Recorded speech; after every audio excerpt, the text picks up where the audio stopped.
आएंगे भी, सब आएंगे। क्यों? कारण ये साधना जो भी करता है उसको देव तुल्य बना देती है। घर परिवार में रिश्तेदारी और ये सब देखे, ये तो परिक्रमावासी मतलब वो जीवन है जो कोई भी देखता है तो वो देव तुल्य ही उसको मानता है और उसका मान करता है। तो कल कोई भी परिक्रमावासी जल्दी नहीं करेगा, बहुत आराम से शांति के साथ उमंग उत्साह के साथ। अभी हम भोजन प्रसादी के बाद फिर मिलेंगे, भी जो परिवार आया उससे भी मिलेंगे।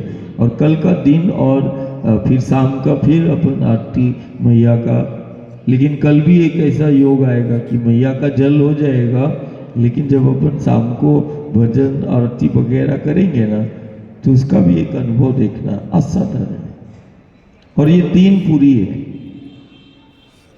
ब्रह्मपुरी, विष्णुपुरी और शिवपुरी। ब्रह्मपुरी से परिक्रमा प्रारंभ हुई है ना, विष्णुपुरी मध्य, विष्णुपुरी और ब्रह्मपुरी के मध्य से तुमने परिक्रमा उठाई। और कल तुम शिवपुरी में भी प्रवेश करोगे जहां ओंकार। तो देखना, शिव का परिक्रमा नहीं होता। भूमंडल में मात्र एक मानधाता है ओंकारमयी, जिसकी परिक्रमा होती है, नहीं तो शिव का परिक्रमा नहीं बताया गया क्या?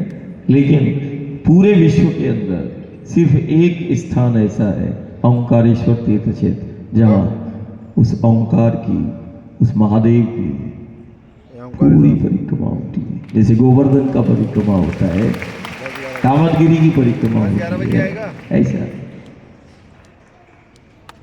तो कल ओंकार जी को जल भी चढ़ाएंगे। 1-1.5 घंटे में, 2 घंटे में परिक्रमा हो जाती है मानदाता का। ओंकार जी को जल अर्पित करते हुए मानदाता का परिक्रमा भी करेंगे। और बढ़िया परिवार के साथ प्रसादी बना, बहुत आराम से, शांति, कोई दिक्कत नहीं।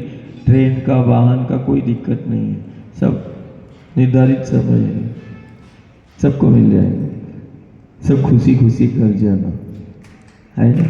हाँ, और घर जाने के बाद घर जैसे गोपियों ने अपने भाव में प्रकट कर लिया ना, ऐसा नहीं कि दादा को ये हाड़ मांस के चिथड़े में देख रहे हो। नहीं, घर जाना, गांव जाना, नगर जाना, सब सगे संबंधियों को बुलाना, गांव को बुलाना, मैया का पूजन करना, ऐसे ही आसन लगाना जैसे आसन तुम रोज देख रहे।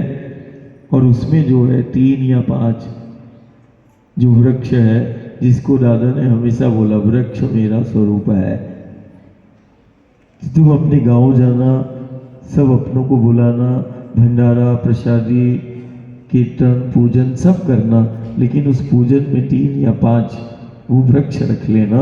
और त्रिवेणी या पंचवटी ये समझ के रख लेना कि हम तो दादा को नर्मदा के तट से अपने घर तक लेके आए हैं, है ना। और यहाँ पर हमने गाँव में उसको स्थापित कर दिया है।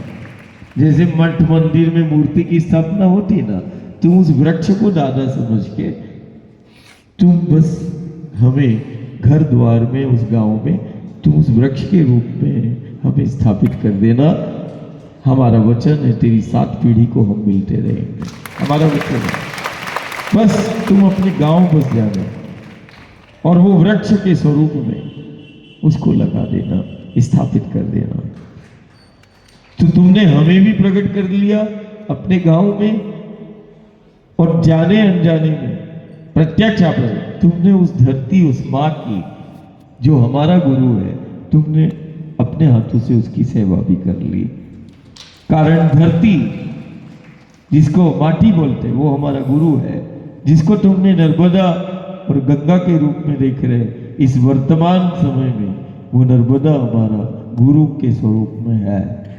तो तुम्हें उसकी भी, गोदावरी को देखो, तट जाओ, पथ जाओ, किसी भी जीवन दायिनी के तट पथ पर, जो भी, जब भी तुम उन पेड़ों को देखोगे, उन पर्वतों को देखोगे, और जब भी तुम उनका मान करोगे, और जब भी तुम उनसे कुछ कहोगे, निश्चित मान के चलना, यदि वो आद्य शक्ति हमें वायु पर चलाती है, हम वायु मार्ग से तुम्हारे घर परिवार में निश्चित रहेंगे। यदि तुमने चलते हुए वायु पर देखा है 4 महीने, तो निश्चित मान के चलना, तुम उन पेड़ों से कह के देखना, उन पर्वतों से तुम कह के देखना और उनका मान करके देखना, किसी भी प्रकार की कोई भी समस्या होगी, वायु मार्ग पे यदि दादा वायु पे चलता है तो वायु मार्ग से ही हमें संदेश मिल जाएगा और वहीं जहां तुम हो वहीं समस्या का समाधान हो जाएगा। बस कोई धन की चाह नहीं, एक धन ऐसा और है जो गांव घर में रख लेना,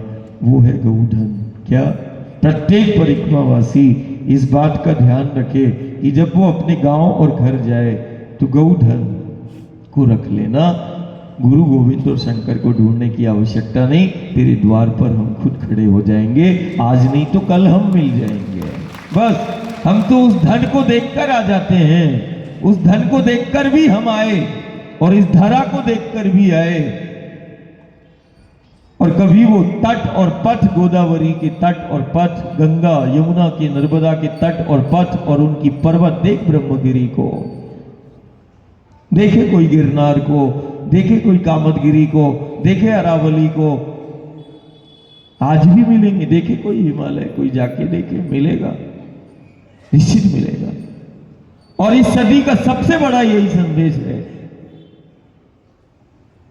कि तुम्हें उस मूल स्वरूप में, उन पेड़ पहाड़ों के स्वरूप में जो हर युग सदी में बताते चले आए, ये हमारा स्वरूप है। गुरु भी बताए, गोविंद भी बताए, गोवर्धन को कभी खुद बताए और खुद गिरिराज कहलाए और कभी त्रेता में कामदगिरी को पूजकर सारे जगत को बताए। यही है, गिरनार पर बैठे नहीं, गिरनार ही है, अविनाशी है, अविनाशी है। बोले कौन है? बोले गिरनारी है, गिरनारी अविनाशी।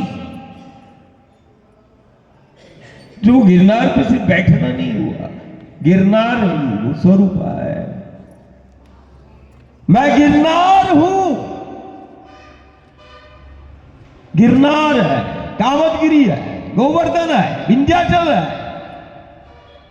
देखना इन पेड़ों को, पहाड़ों को, देवताओं की सामर्थ्य नहीं इन शक्तियों को धारण करने की। चाहे अष्टभुजा वाली दुर्गा हो और चाहे चार भुजा वाली गंगा और नर्मदा हो, चार भुजा वाली या अष्टभुजा वाली को धारण करने का यदि किया है, उसी दुर्गा को हमने गिरिजा कहा है। पहाड़ों से उत्पन्न हुई शक्ति को हमने दुर्गा के रूप में, नर्मदा के रूप में, गोदावरी गंगा के रूप में पाया है। किसने धारण किया? इन पेड़ पहाड़ों ने, जिसको परमात्मा ईश्वर ने अपना स्वरूप बताया। अब वो समय आ गया, मैं ऐसे मिलूं ना मिलूं, लेकिन अब तुम पीढ़ियों को जरूर बताना कि एक स्वरूप जो बदलता नहीं और हर युग सदी में वो कहता है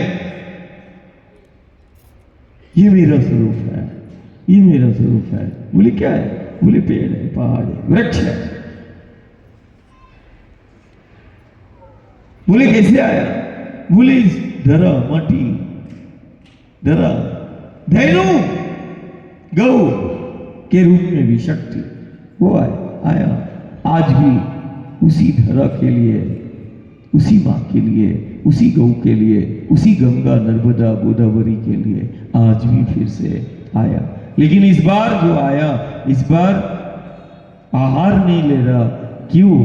कारण जब तक मैं गांव नगर को और दुनिया को बता नहीं दूंगा कि तेरा आधार क्या है, उसके घर जाके कभी आहार तब तक लूंगा नहीं, जब तक बता नहीं दूंगा। आहार तो हो जाएगा, लेकिन जो आधार है, जो आधार है, जो जीव जगत का आधार है, उसकी जीवंतता, उसकी प्रामाणिकता जब तक घर गांव और दुनिया में रख नहीं देता, और जब तक घर और दुनिया उससे जुड़ नहीं जाती और देखना चालू नहीं करेगी, तब तक आहार होगा नहीं, तब तक आहार नहीं होगा। लेकिन इस साधना में